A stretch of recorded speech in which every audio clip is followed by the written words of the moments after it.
শরীয়তপুর গেলাম, সেখানে একটা বিশাল রথযাত্রা মানে আয়োজন ছিল। এটা শেষ করে এখানে আসলাম। এখান থেকে আবার ওই আমাদের সাতপাড়া পাগলের আশ্রম, এই পাগলের বাড়িতে সেখানে আবার প্রমোশন আছে, সেখানে যেতে হবে।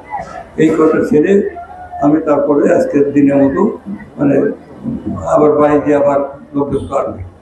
আমার মূল বক্তব্য হচ্ছে, আমাদের এই দেশ, আমাদের এই বাংলাদেশ, এই দেশ যুগ যুগ ধরে এই ব্রিটিশ আমলে, তার আগে মোগল আমলে, তার আগে সুলতানি আমল, তার আগে অশোকের আমল, সেনের আমল, পালদের আমলে এটা একটা প্রচণ্ড শান্তিপ্রিয় জায়গা।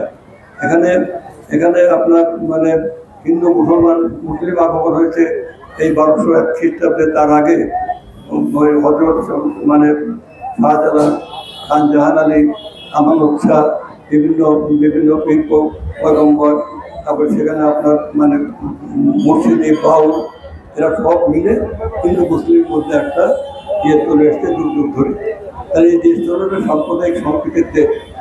এখানে আপনার এবার যে পরিবর্তনটা ঘটে গেছে, আপনারা সবাই লক্ষ্য করেছেন, জুলাই আগস্টের এই পরিবর্তনে আপনার মানে বিগত 16 বছরের যে সরকার ছিল, সেই আওয়ামী লীগের সরকার, এই সরকারের পতন হয়েছে এবং নতুন বাস্তবতায় নতুন অন্তর্বর্তীকালীন সরকার ক্ষমতায় এসছে অন্তর্বর্তী।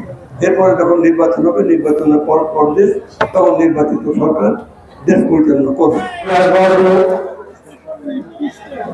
সাবেক মন্ত্রী শ্রদ্ধেয় কাকা বিজয় রায় চৌধুরী, সাবেক মন্ত্রী এবং সহ সভাপতি কেন্দ্রীয় কমিটি এবং উপস্থিত আছেন এখানে বিভিন্ন এলাকার বিভিন্ন ইউনিয়নের নেতৃবৃন্দ এবং বিনোদপুর তথা সবাই কৃষ্ণ ভক্তবৃন্দ, সবার প্রতিবৃন্দ আন্তরিক শুভেচ্ছা, অভিনন্দন এবং ভালোবাসা।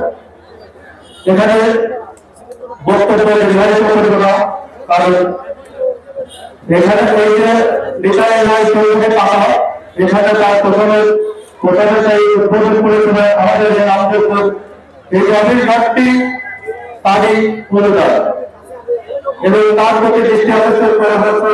সেইভাবে কোনো সময় আমাদের সামনে দল ক্ষমতায় যায়, তাদের প্রতি আমাদের বিরক্ত এবং কথা হিন্দু সম্প্রদায়ের চাওয়া আমাদের এই অফিসটি জন্য তিনি দ্বিতল বিশিষ্ট একটি সুন্দর অফিস উদ্বোধন করে দেয়। এটাই তার প্রতি সবার চাওয়া। এই বলে আমি আমার সংক্ষিপ্ত বক্তব্য শেষ করছি। সবাইকে ধন্যবাদ জানিয়ে আমি আমার সংক্ষিপ্ত বক্তব্য শেষ করছি। সভা এখানে শেষ করা হলো।